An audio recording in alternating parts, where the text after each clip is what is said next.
Interested in another one of those top deck Genesis style RDTA dripper tank dealies? I got a little tiny guy for you, and it's got a dual purpose. This is the SXK Nebula TD. It is a dripper that turns itself into an RDA. Interesting. Check it out.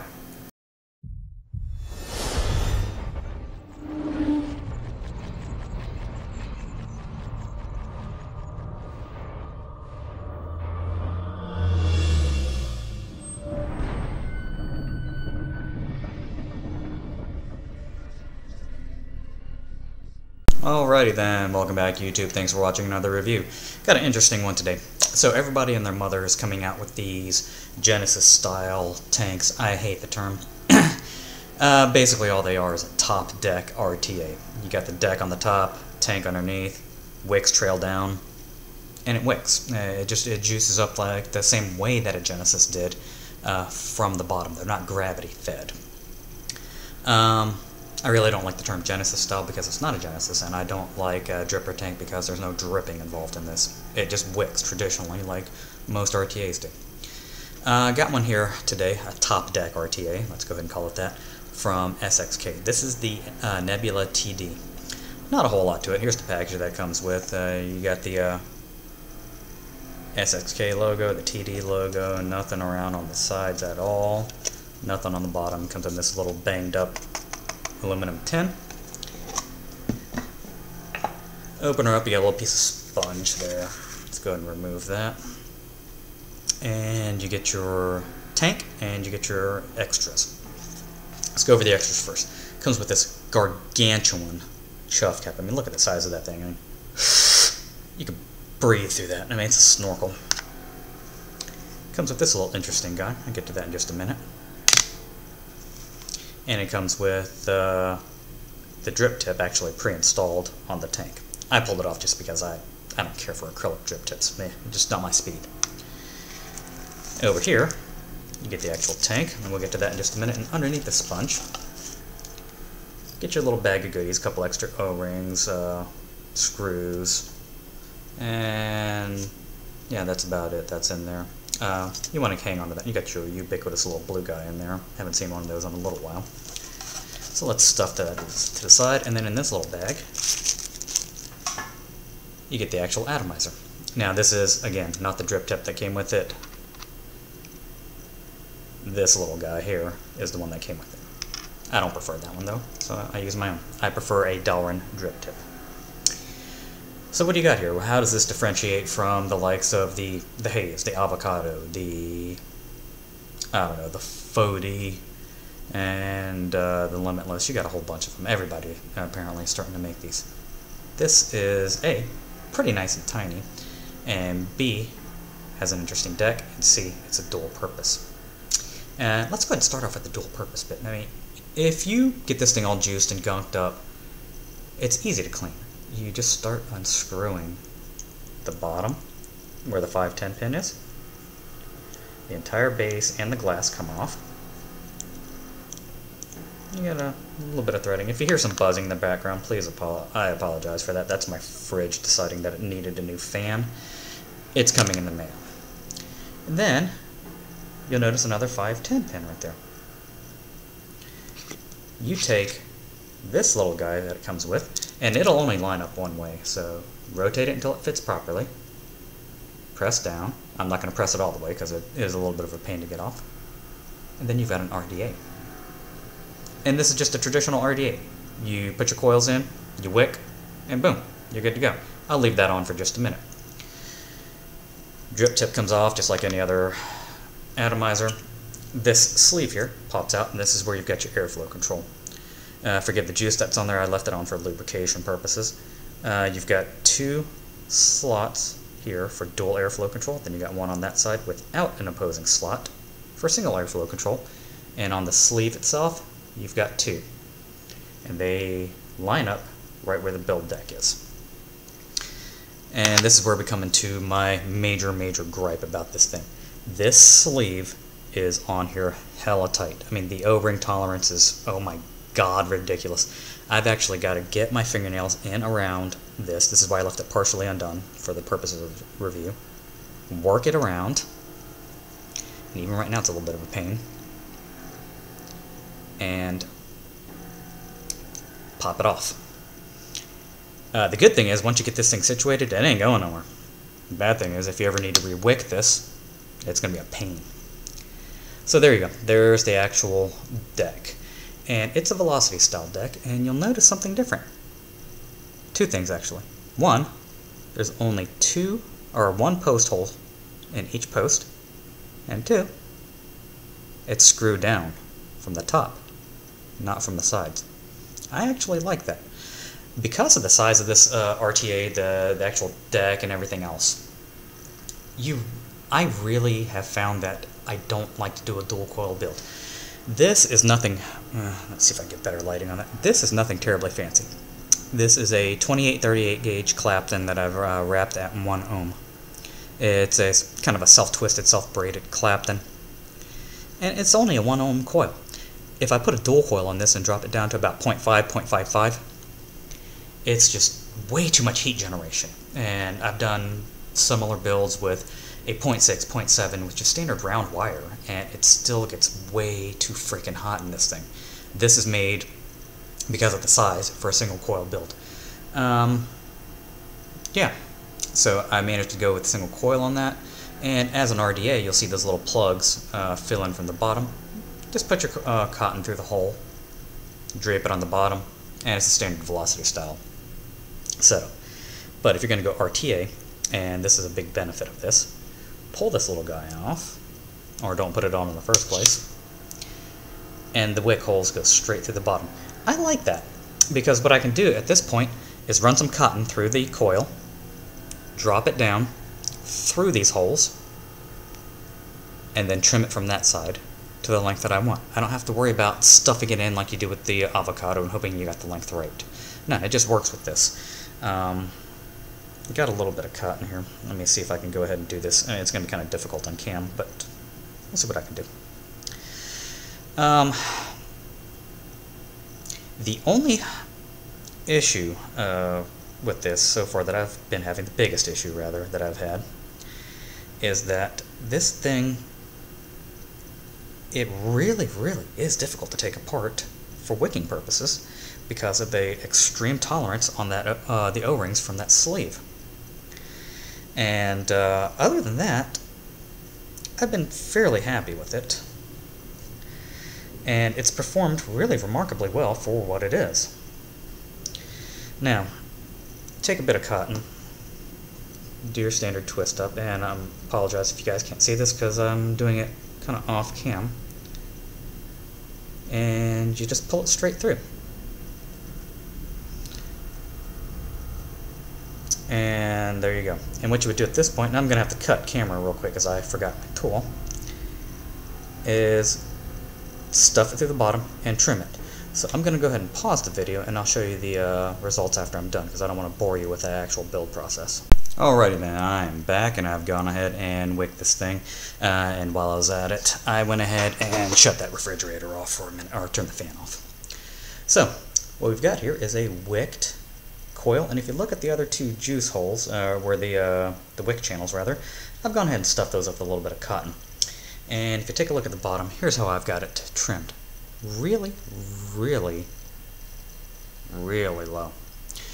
And the reason being, as you're vaping, you're going to have this thing at an angle, and the juice is actually just going to saturate those two little nubbins there, and really that's all you need. You don't need the juice or the wicks trailing down all the way into the bottom. Now let's take a look at some features on this deck. All the way at about the 6 o'clock position, all the way at the bottom, you see a little tiny hole. That's your actual fill hole. And if you look over here on this side, there's a little teeny tiny hole right beside the post. That's your breathe hole. So as you're filling juice at the bottom, the air comes out right there. Works pretty well. I mean, about as well as can be expected for a little teeny tiny hole like that. So anyway, once you've got your wick run through exactly how you want, all you've got to do is put this thing back together. Pop your glass back on there, just hold it in place with your fingers. And from there, just screw it down until it's good and tight. And boom, you are done. And you'll notice that in the tank you can just barely see the wicks. That's what you want. That way air can flow around the inside of it and everything can get all nice and juicified. You are going to need a needle nose like this bottle, or one of the little plastic needle tip bottles. The little blunt nosed squirt bottles probably can work in this, and that's why I picked the coil to go on that side in particular. That way that's just wide open. And from there you just get the needle nose right on that, and I don't know if you're going to be able to see it with my fingers in the way, my little pudgies. There we go. Juice just starts flowing down. And you just fill her to the top. And this is with an absolutely bone dry wick. And then I just keep an eye on the deck. And once a little bit starts kind of backfilling, I stop. Now to speed things along, let me turn the camera around the other way. It's going to saturate that wick a little bit. If you spill a little bit on the deck, it's not a big deal. Remember, this is essentially an RDA deck with a tank underneath it. Let me get it juiced up, juiced up, juiced up. And there we go. Yeah, I filled those little other wick channels. And yeah, that cotton's going to get saturated, but it's not going to ooze out or leak out of those. One thing to keep in mind about those little bits of cotton, they're going to look like hell after a while. But that's fine. They don't have to look good. From there, being as I have a single coil setup, I'm going to do the single coil option that doesn't have the opposing channels like those do. Set that off to the side, get my god-awful tight cap here, slide it down, and it helps tremendously if you lube it up a little with some VG. Line that up. Drip tip. Mod. And let's see what this came out to. Should be somewhere around 0.9.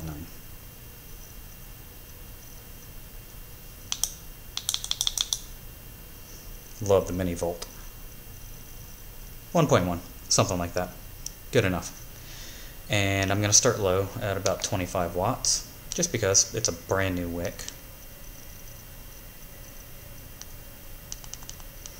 And let's see what we get here, and hopefully I don't get a dry hit and cough my lungs out. 25 watts, standard power mode. Too much airflow. I mean, it's like snorkeling. Even with this little drip tip that I've got, it's like snorkeling.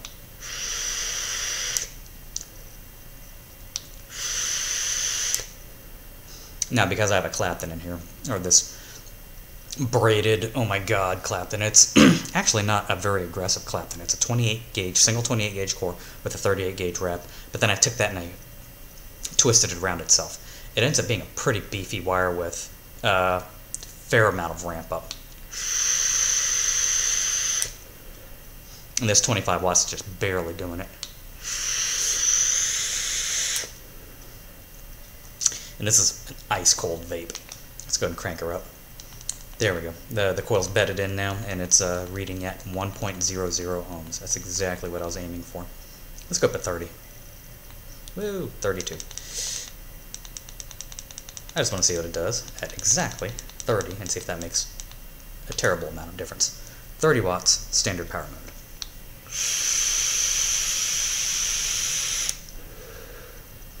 That's 30 watts out of a 1 ohm coil.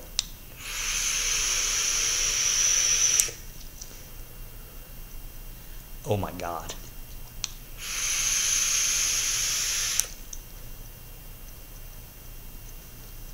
This thing chucks vapor and it drinks juice. The vape is still cool. This is a 1 ohm coil. I don't want to take it too far, so let's go up to, let's try 35.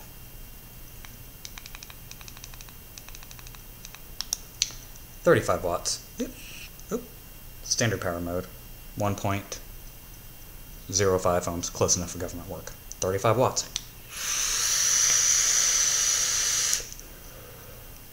There we go. It's starting to get a little bit warm now. Not too warm. Warmer.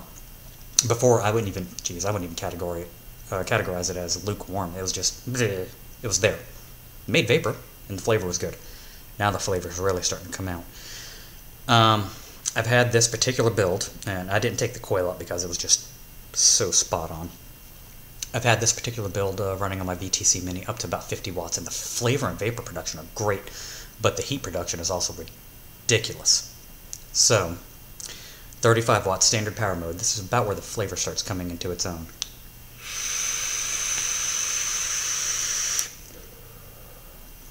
Man, that's with the single airflow wide open. I'm gonna have to pause the video for just a second, folks. Alrighty, and I'm back. Sorry about that. One of my spawn decided that they wanted to be a little bit noisy and be a typical teenage offspring. Anyway, so back to this. 35 watts in standard power mode and just over 1 ohm. It's starting to get a little on the warm side, not too warm.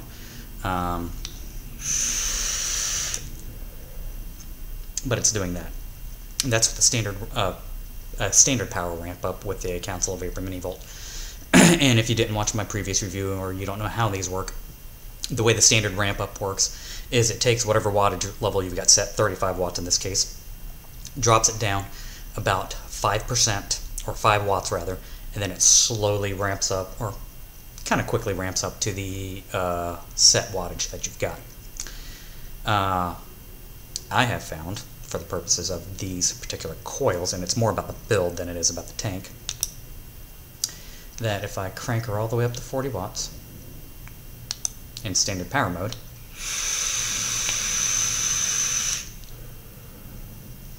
thing produces tons of vapor. But let's go whole hog for this thing and go to power mode. Like I said, I've had these running at 50 watts and it ran fine. It wicked fine, the vapor was there, the flavor was there, but the heat was just too much for me. It was actually a pretty hot and uncomfortable vape. 40 watts, power ramp up mode, and here we go.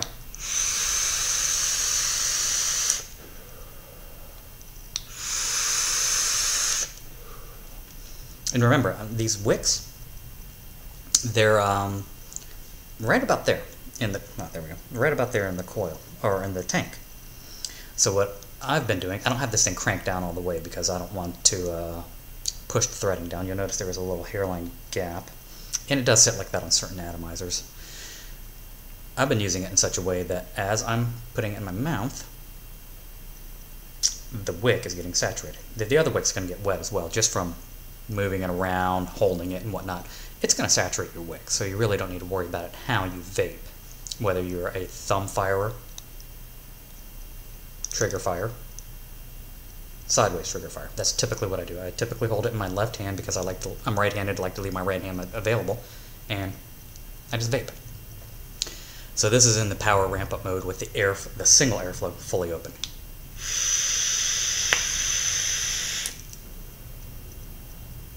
And it's producing good, warm vapor. Now, what if I open the airflow up all the way, dual airflow on both sides? I get more vapor, but the flavor just, it took a nosedive. And that's to be expected. There's no baffle in this blocking off the entire other side of the deck. And because of that, that vapor that's coming from the one coil wraps around the entire inside of the chamber, and then it shoots up into the drip tip. You're going to lose a bit of flavor out of that, but if you're looking for clouds, bro clouds,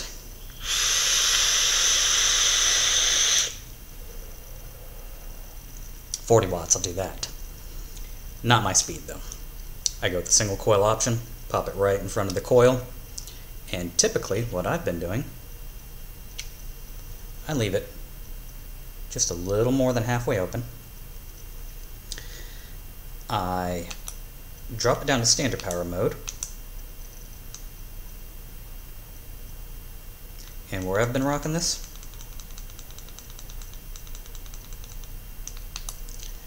is right there. 32 watts, standard power mode, single coil, airflow, about halfway open.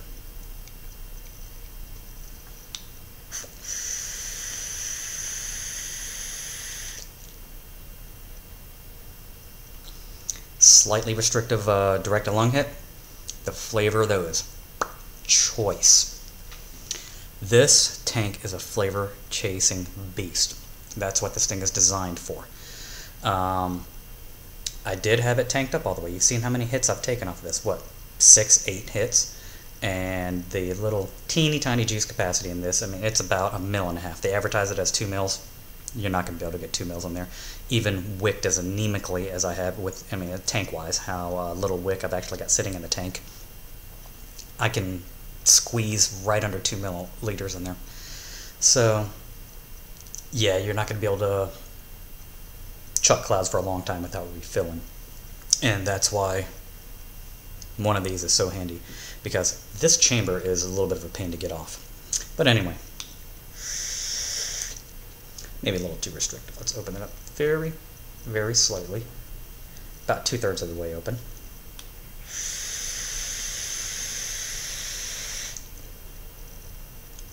Thick, warm, dense, wet vapor right on the mouth. And the reason you're getting for all of that is because that coil is right there at the top. I mean, look at that. If you look through the slot, you can actually see the coil. And look how close that top is to the drip tip. Once you get the adapter in there, it's got no distance to travel. And the top of this is designed like a little kind of a hemisphere shape, a little bit of a bowl shape to it, and that in the process condenses all the vapor to a point. And because of that, it just shoots it all in together, and you get really, really, really good flavor out of this thing. Can you mouth the lung with this? Let's find out. Close off the airflow to where just the tiniest little sliver is open right there.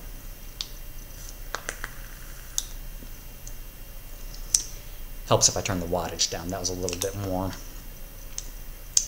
Let's take this back down to about 28 watts.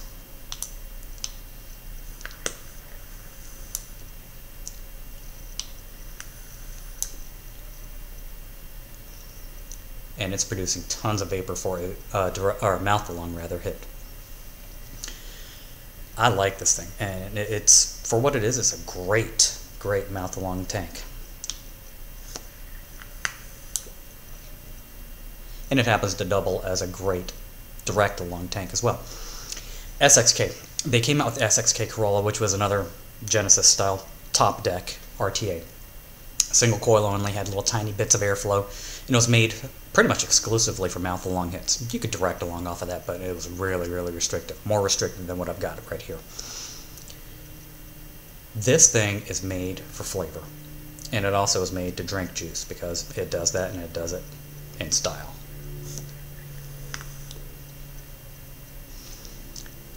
I really like just about everything about this atomizer, except the fact that this sleeve is a royal pain to remove. That's why I recommend one of these bottles, because it's got the long needle tip. You pop it in there, and you fill it up. That's it. You're good to go. Yeah, and you see the wick down there. It's starting to look a little bit crummy. A lot of that is due to the juice that I use. It's a naturally extracted tobacco, and those are just notorious for killing wicks.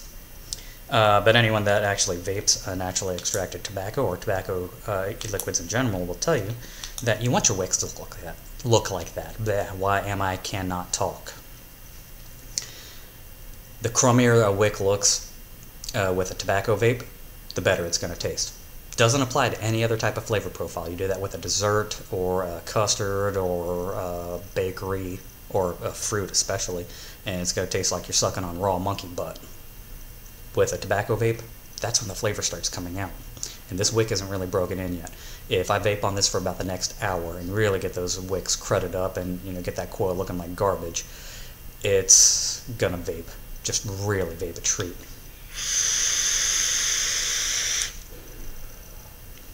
Back to 40 watts in power mode, and man, this thing is just a cloud chucking beast. Not much else to say about this. I picked this up at Gearbest. They had a flash sale on the thing. So yeah, I'll go ahead and post a link to that below. Fasttech carried these for a while, but they've got them listed as discontinued. Not sure what the deal is with that. I doubt seriously that SXK has discontinued these, only because these just recently came out a couple months ago, and insofar as these top deck atomizers go, this is one of the better ones that I've had for flavor. I mean, this thing's got such a small chamber that it just really, really chucks vapor. I've vaped on an avocado, the authentic, and I prefer this, flavor-wise. The avocado is certainly easier to use other than, the wicking process, and the avocado 24 is certainly gobs easier to fill. But insofar as top deck RTAs go, this is probably the best one I've had for flavor. Again, I'll post that information below where I picked this up, and I'll give you the current price on it, and that's going to fluctuate from time to time. And I really do dig that it's got the single post holes on the posts. If you're doing a dual build, yeah, you got to faff around with it and get the two coils lined up on top of each other, but it's not a big deal. Those holes are pretty damn big, so yeah. I like that the screws come down from the top and they're Phillips head screws, at a standard M2 size. They're great. The only thing about it is the tolerance on the O-rings for this sleeve. And I might play around with that and see if I could figure out a smaller O-ring to see if it actually fits a little bit better. If they fix that issue, I think they'd have an absolutely banging a little RTA here. They do also have their Nebula TF. It's kind of a goon style deck on there where it's got the little clamp downs that actually pin the wires in place. And I've seen a couple of reviews online. One of the better ones was Vaping With Vic. I'll post a review, or link rather, to his YouTube review down below. And yeah, really not much else to say about this thing other than it's a little flavor hound. I really dig it.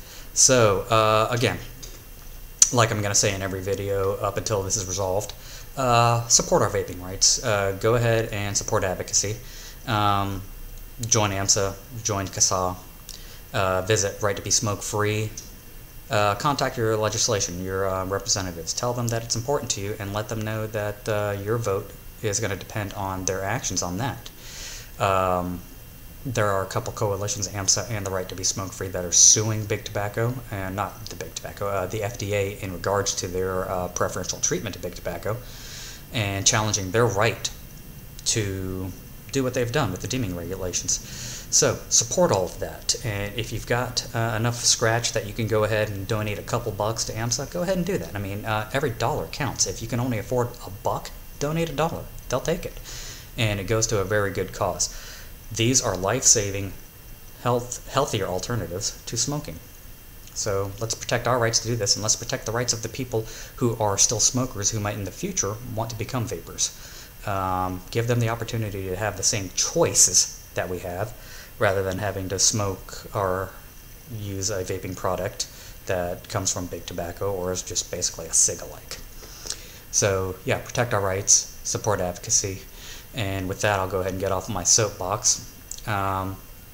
Flavor and vapor for days, boys. This is a good one. Vape on.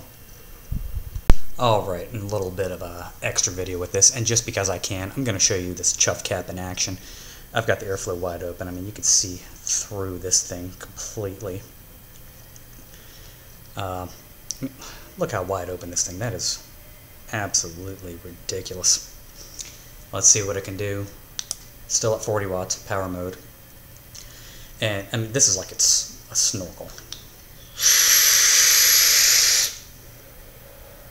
Holy crap.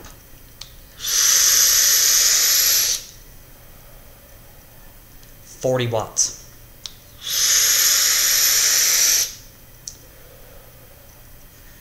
Do you even clouds, bro?